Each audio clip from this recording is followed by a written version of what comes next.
Isang unstoppable move ni Bolbol sa PBA. Siya raw ang Wemby ng PBA. Tara kwentuhan!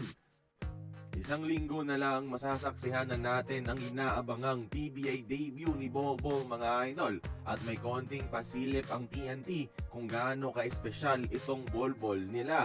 Sa tune-up kontra Meralco, isang unstoppable move ang ginawa ni Bolbol, isang runner mga idol. At tignan nyo naman kung gaano ito kataas mga idol, ni hindi nga kayang i-challenge ng 7-footer na import ng Meralco ha.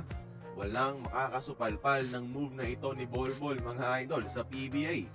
Kung mas mamaster niya pa ito, magiging mas delikado palalo bantayan itong Bolbol ng TNT mga idol.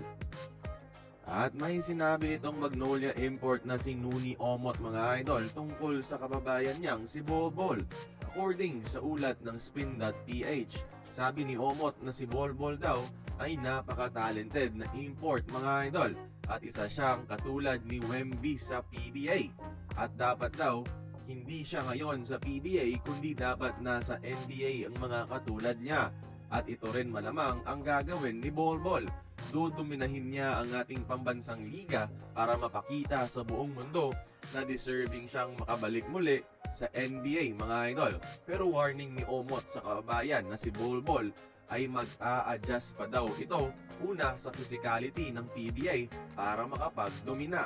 Pero nakakasiguro siyang makaka-adjust din ang kanyang kababayan sa tamang panahon dahil nga isa itong magaling na player. Kaya kayo mga idol, agree ba kayo sa sinabi ni Nuni Omot na si Bolbol ang Victor Wembanyama ng PBA? Like this video if agree kayo mga idol. Join the conversation. Magkomento lamang sa ibaba.